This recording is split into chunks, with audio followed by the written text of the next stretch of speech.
CM Dhami की बड़ी सौगात। सीएम धामी ने ऋषिकेश में 25 करोड़ की लागत की योजना से बनने वाले शैक्षणिक और प्रशासनिक भवन की शुरुआत के लिए किया भूमि पूजन।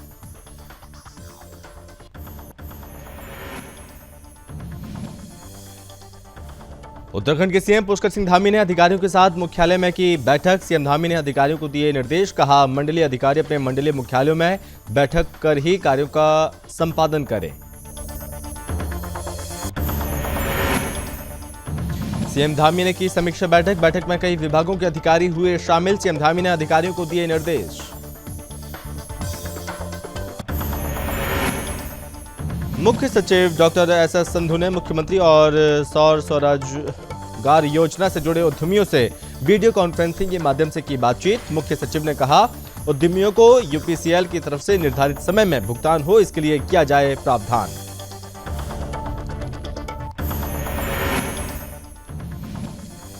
सीएफओ ने फायर स्टेशन का किया निरीक्षण, सभी व्यवस्थाओं की ली जानकारी। सरकारी दस्तावेजों के रखरखाव पर जताई संतुष्टि। अग्निशमन अधिकारी ने फायर टीम को दिए निर्देश।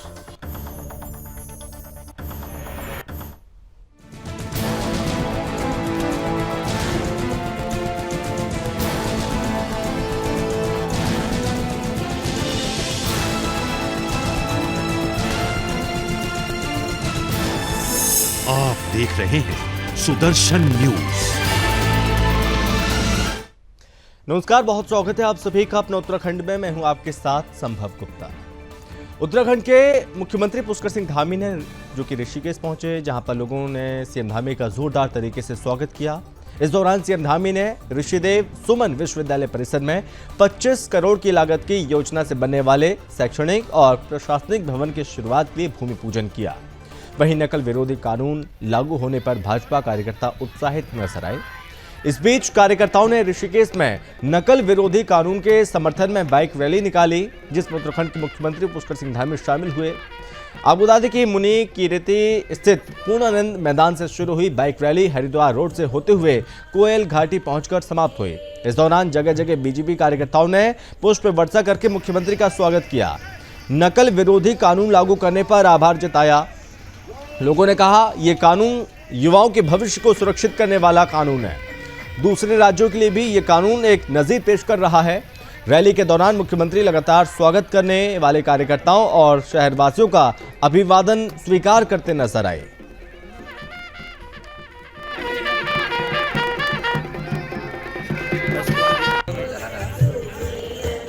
समर्पित किया है।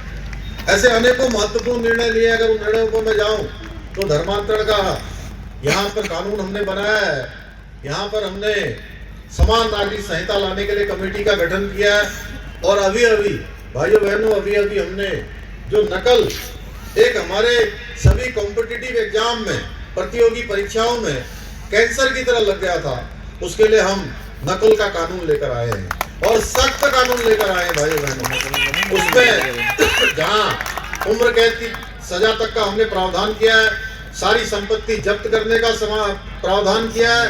और जो परीक्षार्थी उस परीक्षा में शामिल होने वाला अगर वो पहली बार उसमें पकड़ा जाएगा तो 3 साल तक उसको डिबार किया जाएगा, और दूसरी बार पकड़ा जाएगा तो 10 साल तक को उसमें किसी भी परीक्षा में भाग लेने का कोई भी जो है उसको राइट नहीं होगा।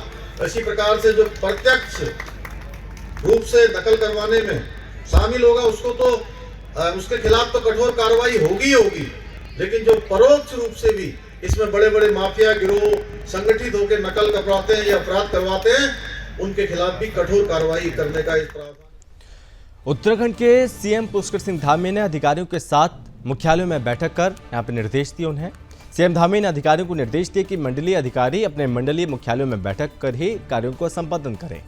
सीएम धामी सचिवालय में पौड़ी जिले के विकास कार्यों की समीक्षा बैठक कर रहे थे। उन्होंने विकास कार्यों की समीक्षा बैठक कर पर्यटन तीर्थाटन को भी बढ़ाए जाने के भी निर्देश दिए। बता दें कि कुछ दिन पहले सीएम ने पौड़ी दौरे के दौरान इस बात का संज्ञान लिया था कि पौड़ी गढ़वाल संभागीय मुख्यालय होने के बावजूद संभागीय मुख्यालयों से संभागीय कार्यालयों का संचालन नहीं हो रहा है।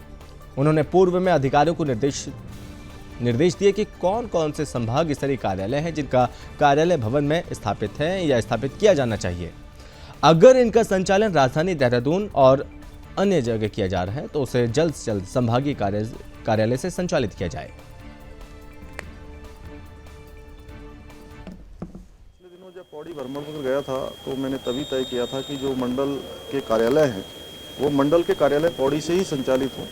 उसको लेकर 2 बैठकें पहले हो गई है।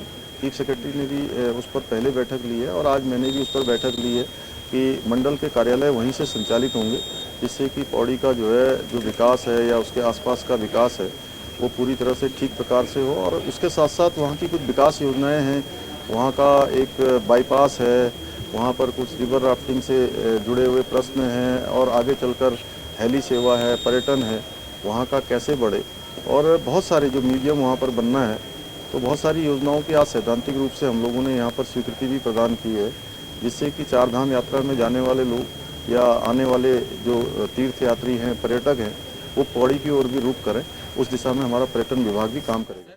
उत्तराखंड के सीएम पुष्कर सिंह धामी ने विश्वकर्मा भवन सचिवालय में राज्य में राजस्व प्राप्ति की समीक्षा बैठक की और इस दौरान सीएम धामी ने अधिकारियों को राजस्व प्राप्ति के आर्थिक स्रोतों पर विशेष रूप से ध्यान दिए जाने के अलावा राजस्व बढ़ोतरी की दिशा में चिंतन मनन व समीक्षा करने के साथ कई महत्वपूर्ण विषयों पर आवश्यक दिशा निर्देश भी दिए। इस बीच सीएम धामी ने पौड़ी जिले स्थित मंडलीय मुख्यालयों, मंडलीय अधिकारियों के कार्यों के संपादन के अलावा पौड़ी जिले के विकास कार्यों की समीक्षा बैठक कर पर्यटन तीर्थाटन को भी बढ़ाए जाने के आवश्यक दिशा निर्देश दिए। धामी ने कहा कि वर्तमान वित्तीय वर्ष में जो राजस्व की प्राप्ति हुई है उसको लेकर चर्चा हुई है और साथ ही जो लक्ष्य निर्धारित किए गए थे उस पर उसके सापेक्ष प्राप्ति को लेकर सभी अधिकारियों को कहा गया कि लक्ष्य को समय से पहले पूरा कर लिया जाए। अभी तक की सारी पूरे वर्ष भर की जो राजस्व की प्राप्ति हुई है उस पर पूरी चर्चा हुई है और कुछ विभागों में अभी अपेक्षा अनुसार जो राजस्व की प्राप्ति नहीं हो पाई है उनको उनके लक्ष्य के लिए कहा है और अगले वर्ष के लिए कि जैसे ही नया वित्तीय वर्ष प्रारंभ होगा तो अप्रैल माह में ही पहले ही सारे विभाग जहाँ से राजस्व की प्राप्ति होनी है अपना एक रोड मैप बना लेंगे, अपना लक्ष्य बना लेंगे, उसके अनुरूप पूरा मैप बनाकर उस पर पूरे वर्ष भर काम होगा। क्योंकि इस बार ये बैठक ये मार्च आने वाला है, वित्तीय वर्ष समाप्त होने वाला है, तो अभी तो केवल लक्ष्य प्राप्ति के लिए ही था। सर उत्तराखंड के मुख्य सचिव डॉक्टर एस.एस. संधू ने सोमवार को सचिवालय में मुख्यमंत्री सौर स्वरोजगार योजना से जुड़े उद्यमियों से वीडियो कॉन्फ्रेंसिंग के माध्यम से बातचीत की। मुख्य सचिव ने मुख्यमंत्री सौर स्वरोजगार योजना के लागू होने में आ रही व्यावहारिक कठिनाइयों को जानने और उनके निराकरण के संबंध में नई सोलर पॉलिसी में प्रावधान किए जाने की बात कही। मुख्य सचिव ने कहा कि उद्यमियों को यूपीसीएल की तरफ से निर्धारित समय में भुगतान हो, इसके लिए प्रावधान किया जाए। उन्होंने कहा कि मुख्यमंत्री सौर स्वरोजगार योजना के लिए एमएसएमई सब्सिडी पॉलिसी को अपनाया जाए और साथ ही उन्होंने उद्यमियों को उद्यम लगाने के लिए सभी प्रकार का टेक्निकल सपोर्ट दिए जाने का भी निर्देश दिया और साथ ही यूपीसीएल और पिटकुल को उद्यम लगने के पूर्व उत्पन्न और ऊर्जा की निकासी की पूर्ण व्यवस्था सुनिश्चित किए जाने के भी निर्देश दिए। मुख्य सचिव ने कहा कि नई सोलर पॉलिसी में उद्यमियों की तरफ से दिए गए सुझावों को भी शामिल किया जाए और साथ ही उद्यमियों को ऋण उपलब्ध कराने में हर संभव सहायता उपलब्ध कराई जाए।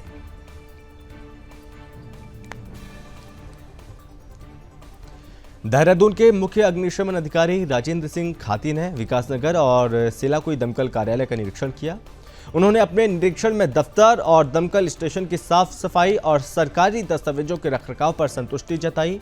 वहीं उन्होंने बताया कि सिलाकुई दमकल कार्यालय की जीर्णोद्धार के लिए कार्य योजना तैयार की जा रही है और जल्द ही निर्माण कार्य शुरू किया जाएगा। मुख्य अग्निशमन अधिकारी राजेंद्र सिंह खाती ने कहा कि फायर टीम को वाहन और उपकरणों को हमेशा एक कार्यशील दशा में रखने के निर्देश दिए और साथ ही उन्होंने स्टेशन की पत्रावलियों और रजिस्टर का गहनता से निरीक्षण कर रखरखाव सही दिशा में करने के निर्देश दिए।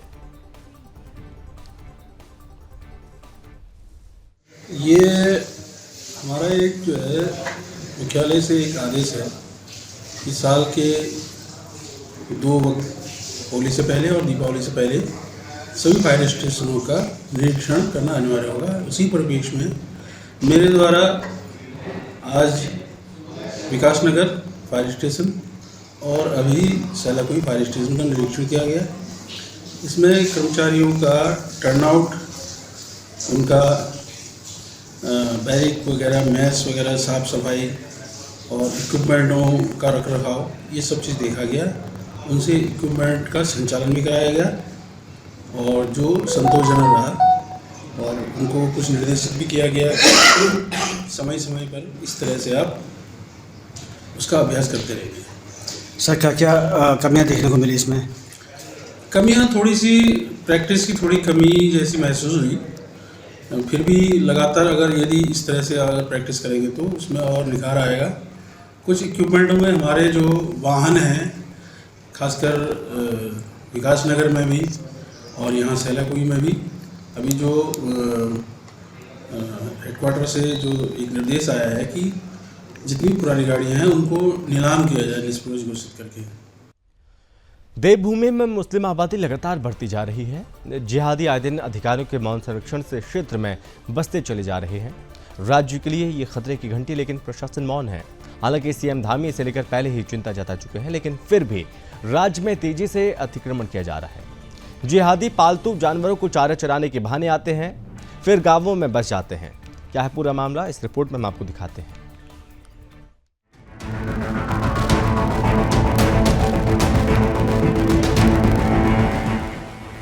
देवभूमि उत्तराखंड के जंगलों में अवैध मजार के किस्से तो आपने सुने ही होंगे।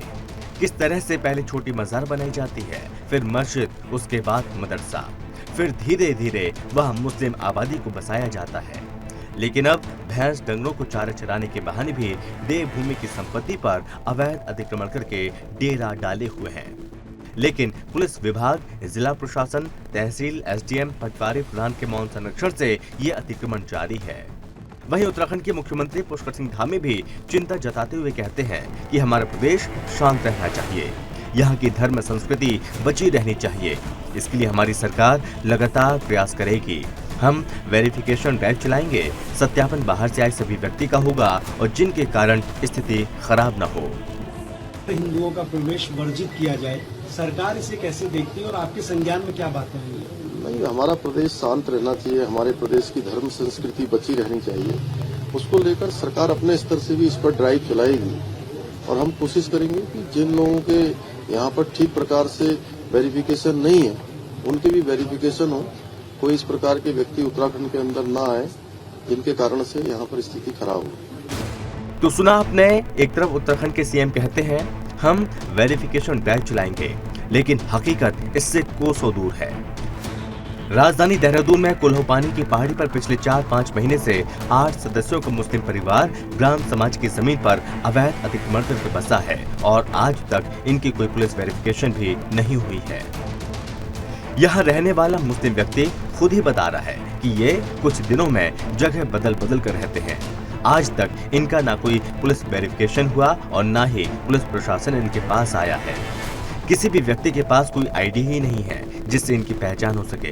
बहरहाल जब इस संबंध में प्रेमनगर थानाध्यक्ष से पूछा गया तो उन्होंने आश्वासन दिया जल्द वेरिफिकेशन करके खामियां पाए जाने पर कार्रवाई होगी। अब देखना होगा कि आखिर कब पुलिस प्रशासन ऐसे व्यक्तियों का सत्यापन करेगा ताकि देवभूमि की धर्म संस्कृति खराब न हो। ये जो इन्होंने अभी इंफॉर्मेशन दी है वो बोला है कि हम 10 से 20 साल हो गए, हमें जगह जगह हम डेरा डालते हैं और रहते हैं और किसी को हम पैसे दे के रोक लेते हैं।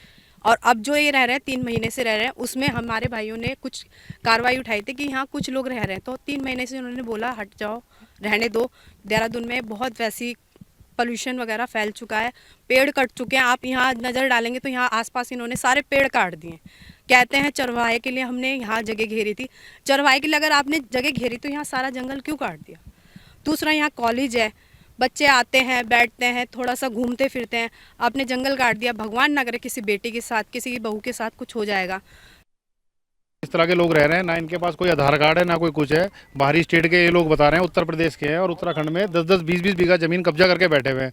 अब एक चीज़ बताओ, अगर गुज्जर हैं, कहीं गुज्जर रहता है तो गुज्जर को अथॉरिटी मिलती है जंगलात वालों की तरफ से कि आप रह सकते हो यहाँ पे, लेकिन अब बिना अथॉरिटी के, बिना किसी की पूछताछ के रह रहे हैं। और हमने 2 दिन पहले आके यहाँ बातचीत करी थी, बातचीत करके भी ये पता चला कि ये लोग यहाँ के नहीं है, उत्तराखंड के नहीं है, बाहर के लोग हैं ये लोग।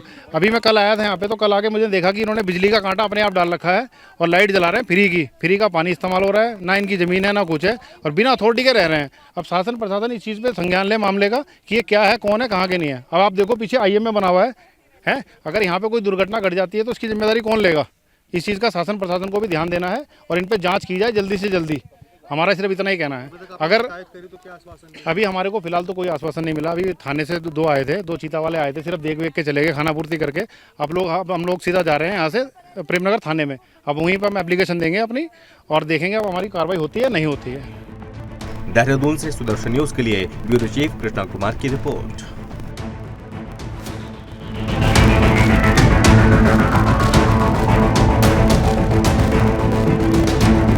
देवभूमि उत्तराखंड लगातार देवबंद बनता हुआ जा रहा है। ताजा मामला आज हम बात कर रहे हैं राजधानी देहरादून के सिद्धूवाला क्षेत्र में पड़ता है कोल्लू पानी गांव। यहाँ पर लगातार अवैध घुसपैठियाँ जो हैं वो लगातार बढ़ते जा रहे हैं, क्योंकि ये तस्वीर में आप देख सकते होंगे एक चट्टान के ऊपर किस तरीके से अपना ये कच्चा पक्का मकान बना के जो है इसको टेम्परेरी एक तरीके से रहने की व्यवस्था जो है वो पूरी की पूरी कर ली गई है। ये 2 झोपड़ियाँ इस तरफ बनी हुई है और दूसरी तरफ मैं आपको दिखाऊं, कैमरामैन से कहूँगा कि वो दूसरी तरफ दिखाएं। गाय और भैंस का ढेर जो है वो यहाँ पर लगा हुआ है और रहने वाले यहाँ पे सभी जो है वो मुस्लिम समाज से आते हैं। काफ़ी ज़्यादा उनसे पूछताछ के बाद आईडी मांगी तो आईडी भी वे नहीं दिखा पाए हैं। ज़्यादा हम पूछेंगे इन्हीं से। आप तस्वीरों में देख सकते होंगे तमाम यहाँ पे हिंदू संगठन के कार्यकर्ता भी मौजूद है और साफ तौर पे जो यहाँ पर रहते हैं अपनी देख सकते होंगे कि कितने परिवार के साथ वो यहाँ पर रह रहे हैं। इन्हीं से हम बातचीत करेंगे। क्या नाम है आपका? मेरा थुल्ली है भैया। कहाँ से आप आए हैं? हम मोड़ की तरफ से आ रहे हैं। 3-4 साल हो गई मेरे को यहाँ। मोड़ से आप यहाँ पे बसे हुए हैं? हाँ ना, बसे नहीं है, 3-4 साल हो गई जैसे ही जंगलों में और इधर ही पराली पुरूली डाल रहे। किससे परमिशन लिया आपने यहाँ रहने बसने की? ये यहाँ से भैया या गाँव वाले से ली थी। गाँव वालों ने आपको परमिशन दे दी? हाँ ना, ऐसा दिया था, ये बोला था ये थोड़ी जड़ी जुड़ी काट ले, 1-2 महीने काट ले, फिर हम पहाड़ चले जाते हैं ना। हाँ, बाद में पहाड़ जाते हैं। आप कह रहे हैं 3 साल से आप यहाँ बसे हुए और आप कह रहे कुछ दिनों के लिए, कुछ दिनों में और 3 साल में कुछ फर्क नहीं होता? नहीं भैया, वहाँ ऊपर थे, यहाँ थे 3 महीने हो गए, 4 हमारे को। हम ऊपर थे। अलग अलग जगह पे आप बसते रहते हैं? हाँ, कभी कहीं चले जाते, कभी कहीं चले जाते, पशु के साथ साथ। बस हमारा एक जगह में कहीं ठिकाना नहीं है भैया। कितने लोग हो आप यहाँ रहने वाले? हम थे 3 लड़के हैं, 3 बहुआ, एक घरवाली है, 8 आदमी हैं, 2 छोटे छोटे बच्चे हैं। 8 आदमी झोपड़ी में रहते हैं आप सब लोग? हाँ, इसी में एक पीछे है थोड़ी। सत्यापन आप लोगों का हो गया है? सत्यापन पुलिस वेरिफिकेशन आपका हुआ? यहाँ रह रहे हैं आप? नहीं साहब, बोलने के आता हम तो ऐसे ही बस 10 दिन के लिए बस ऐसे ही है मांग के। आप ऐसे उत्तराखंड में कहीं पर भी आके 10-10 दिन के लिए बसते जाएंगे, पुलिस की नजरों में छुपते रहेंगे आप? नहीं साहब, पुलिस से कहाँ छुपना? पुलिस से आपकी वेरिफिकेशन यहाँ पर नहीं हुई है तो इसका मतलब यही है कि पुलिस की नजरों से आप बचकर 10-10 दिनों तक घूम रहे हैं इधर उधर? हाँ, नहीं घूमते रहे भैया, घूमते रहे, जो चूर घुमाना, कभी उधर, हम ऐसे ही घूमते हैं। तो कहीं भी आज तक वेरिफिकेशन आपका नहीं हुआ? साहब यहाँ से ऐसा है 20 कम से कम भी 10 डेरे इसमें पड़े हुए ऊपर, ऐसे ही घूम रहे हैं, उनके भी नहीं है ठिकाना। परिवार के यहाँ 8-9 जने रहते हैं, क्या किसी का भी सत्यापन नहीं हुआ अभी तक? नहीं साहब, नहीं हुआ। होना क्या था? डर नहीं लगता आपको पुलिस प्रशासन से? आप इस तरीके से छुपे हुए रहते हैं? नहीं साहब, हम तो ऐसा है कि बस ऐसा ही है, बस चलते फिरते डेरे, कहाँ पानी मिल गया, घास मिल गया, वहीं डेरा लगाते, वहीं रह जाते। बाकी ऐसा है, हम तो चलते फिरते हैं भैया। ठीक है, तो बिल्कुल देखिए सवाल यहीं पर बड़ा उठता है कि एक तरफ उत्तराखंड के मुख्यमंत्री कह रहे हैं कि हमारी तरफ से हर एक संदिग्ध का जो है वो वेरिफिकेशन अभियान चलाया जा रहा है, जिसको लेकर सर्च अभियान भी लगातार पुलिस प्रशासन द्वारा चलाया जा रहा है। लेकिन खुद आपकी जवानी सुनी है, जिन्होंने साफ कहा है कि हम लोग कई दिनों से जगह बदल बदल कर रहते हैं लेकिन आज तक पुलिस वेरिफिकेशन नहीं हुई है। आखिर क्यों नहीं इनकी पुलिस वेरिफिकेशन हुई है? ये आईडी आप दिखा रहे थे, आईडी का है आपकी? अरे मेरी नहीं है साहब। तो अलग अलग जगहों से आके 10-10 दिन यहाँ पर रहते हैं, फिर अपनी जगह बदलते हैं, फिर किसी और जगह डेरा डाल लेते हैं। और आखिर अब सवाल उत्तराखंड पुलिस प्रशासन पर ही उठता है, क्योंकि मुख्यमंत्री धामी लगातार दावा करते हैं, तो वो दावे आखिर कहाँ गए? शुरू में तो हमने देखा कि काफी ज्यादा पुलिस ने सर्च अभियान चलाया, वेरिफिकेशन करी, लेकिन अब वो सत्यापन अभियान कहीं थम चुका है। लगता है उत्तराखंड पुलिस प्रशासन को दोबारा ये अभियान चलाने की जरूरत है ताकि ऐसे संदिग्धों की पहचान अच्छे से हो सके। कैमरा पर्सन इकराम के साथ मैं कृष्णा कुमार, सुदर्शन न्यूज, देहरादून। उत्तराखंड के सीएम पुष्कर सिंह धामी ने जन समस्याओं के समाधान को लेकर मंत्री और अधिकारियों को ग्रामीण क्षेत्रों में चौपाल लगाकर रात्रि प्रवास करने के निर्देश दिए थे। लेकिन सीएम धामी के निर्देश के बाद कुछ हद तक अधिकारियों की तरफ से चौपाल लगाया जा रहा है, लेकिन कुछ हद तक उस पर अभी तक कोई खास अमल नहीं हो पाया। धामी सरकार की इस महत्वपूर्ण और कल्याणकारी पहल चौपाल को लेकर मंत्री और अधिकारी काफी उदासीन नजर आ रहे हैं। अब मुख्यमंत्री पुष्कर सिंह धामी ने एक बार फिर से अधिकारियों और मंत्रियों को गांव में जाकर चौपाल लगाने के निर्देश दिए, जिससे ग्रामीणों की समस्या का त्वरित समाधान हो सके और विकास की योजनाएं गांव तक कम समय में पहुंच सके। मुख्यमंत्री पुष्कर सिंह धामी ने कहा कि उनकी तरफ से पार्टी संगठन से भी इस विषय पर चर्चा की गई, जिसमें सांसदों से भी इस पहल में भागीदारी करने के लिए कहा गया है।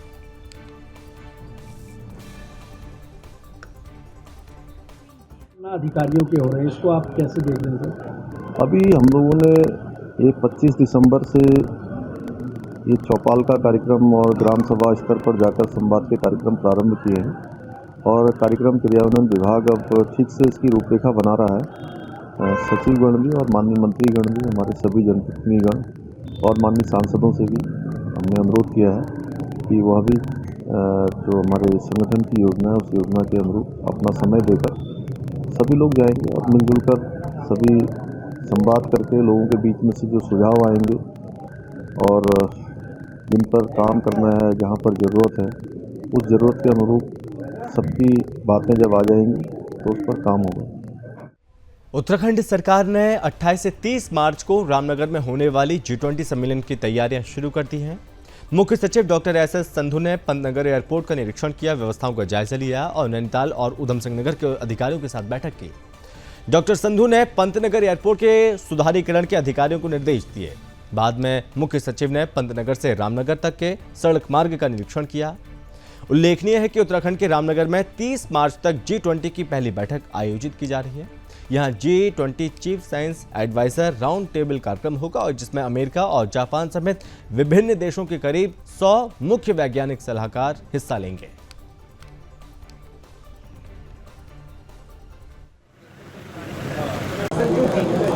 आज G20 की जो विजिट है, जहाँ मीटिंग है प्रिंसिपल साइंस एडवाइज़र 20 कंट्री के, 28, 29, 30 मार्च को यहाँ मीटिंग है। इसकी तैयारी के बारे आज शासन से मैं और बाकी अधिकारी आए हैं। तो हमने देखा कि एयरपोर्ट भी, इसको भी थोड़ा ठीक करने की आवश्यकता है और बाकी सड़कें और जहाँ उनकी मीटिंग होनी है वहाँ क्या क्या व्यवस्थाएं करनी है उसकी जानकारी के लिए आए हैं। एयरपोर्ट के बारे में मीटिंग हो चुकी है, उनको बता दिया गया है क्या क्या करना है। अभी हमारे पास 1 महीने का समय है और वो जो करेंगे। अभी हम रामनगर जा रहे हैं, यहाँ मीटिंग होगी, उसकी तैयारी वहाँ देखेंगे। हल्द्वानी में अवैध निर्माण के खिलाफ जिला विकास प्राधिकरण एक के बाद एक ताबड़तोड़ कार्रवाई कर रहा है। एक तरफ शहर में जहां अवैध निर्माण को ध्वस्त करने का काम तेजी से जारी है, तो वहीं दूसरी तरफ बड़े बड़े कमर्शियल भवनों को उनकी पार्किंग की व्यवस्था किए जाने को लेकर नोटिस भी दिया जा रहा है। हल्द्वानी के मटर गली में व्यायामशाला की 4 दुकानों को जहां नगर निगम और प्राधिकरण की टीम ने ध्वस्त कर दिया, तो वहीं दूसरी तरफ कोर्ट के निर्देश के बाद प्राधिकरण ने 20 बड़े कमर्शियल भवन स्वामियों को पार्किंग की व्यवस्था करने का नोटिस जारी किया। दरअसल बड़े बड़े कमर्शियल भवनों ने अपनी बिल्डिंग को बनाकर पार्किंग को बेच डाला, लिहाजा अब उनके खिलाफ सख्त कार्रवाई की जा रही है। प्राधिकरण के संयुक्त सचिव ऋचा सिंह का कहना है कि जहां अवैध निर्माण के खिलाफ ध्वस्तीकरण की कार्रवाई हो रही है, तो वहीं कमर्शियल बिल्डिंग की पार्किंग के खिलाफ भी कार्रवाई की जा रही है। 20 कमर्शियल निर्माण को पार्किंग की व्यवस्था के लिए नोटिस दिया गया था और जिसमें से 12 ने अपनी पार्किंग की व्यवस्था कर ली है, जबकि औरों ने अभी जवाब नहीं दिया है। उनके खिलाफ आगे सुसंगत कार्रवाई की जाएगी।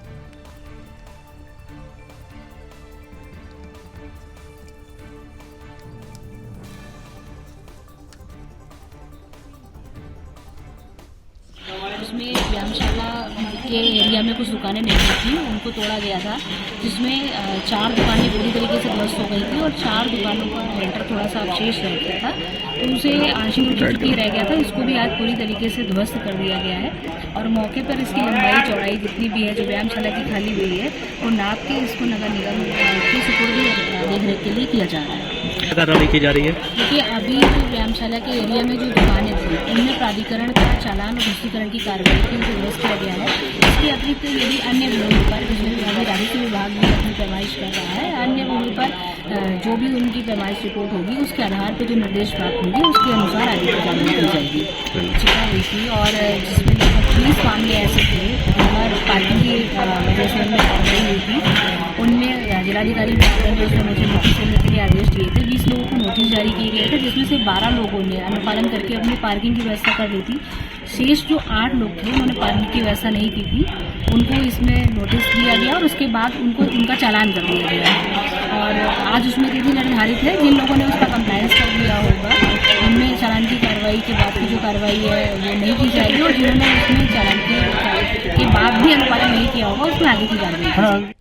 धर्मनगरी हरिद्वार में होली के त्यौहार से पहले अवैध शराब माफिया सक्रिय हो जाते हैं और बड़े पैमाने पर अवैध शराब का काला कारोबार करते हैं। इसी को देखते हुए आबकारी विभाग अलर्ट मोड पर नजर आ रहा है। आबकारी विभाग होली से पहले अवैध शराब को लेकर बड़ा अभियान चलाने जा रहे हैं और जिसके चलते अवैध शराब के कारोबारियों पर नकेल कस सके। इसके लिए आबकारी विभाग ने कई टीमें बनाई और साथ ही ड्रोन कैमरेस भी नजर रखी जाएगी। जिला आबकारी अधिकारी प्रभाष शंकर मिश्रा का कहना है कि आबकारी विभाग होली से पहले बड़े पैमाने पर अभियान चलाने जा रहा है और जिसके तहत अवैध शराब के अड्डों को नष्ट किया जा सके।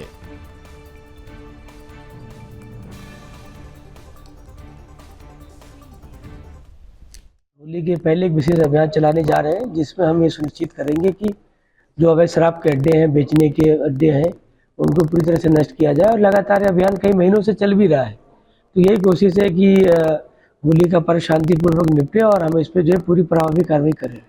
अलग से टीमें बनाई जाएंगी और निश्चित तौर से, और अपराध निरोधक क्षेत्र की हमारे यहाँ लक्सर में, रुड़की में और हरिद्वार में टीमें बनेंगी। जनपदीय एनफोर्समेंट की टीमें भी संयुक्त रूप से काम करेंगी।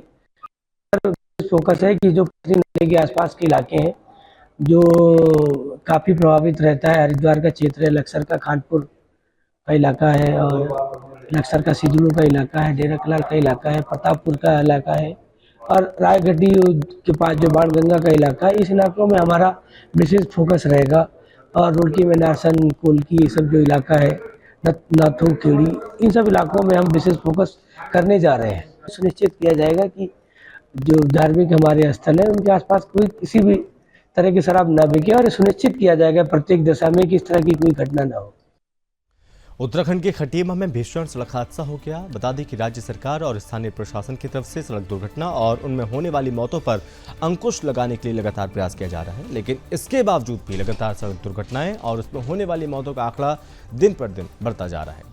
इसी कड़ी में ऊधम सिंह नगर की खटीमा में एक दर्दनाक सड़क हादसा सामने आया। बता दें कि पुलिस चौकी में तैनात होमगार्ड कुलवंत राणा सरकारी डाक लेकर मोटरसाइकिल से खटीमा कोतवाली आ रहा था। इस दौरान रोडवेज बस ने मोटरसाइकिल सवार कुलवंत राणा को जोरदार टक्कर मार दी। इस सड़क दुर्घटना में होमगार्ड कुलवंत राणा के सर में गंभीर रूप से चोट लगने के कारण मौत हो गई और जिसके बाद सूचना पर पहुंची पुलिस ने घटनास्थल पर पहुंचकर शव को पोस्टमार्टम के लिए अस्पताल भेज दिया। फिलहाल मामले में जांच जारी है।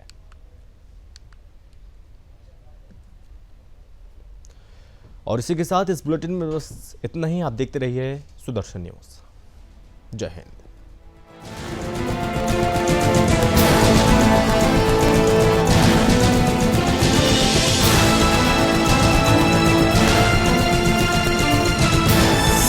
आप देख रहे हैं सुदर्शन न्यूज।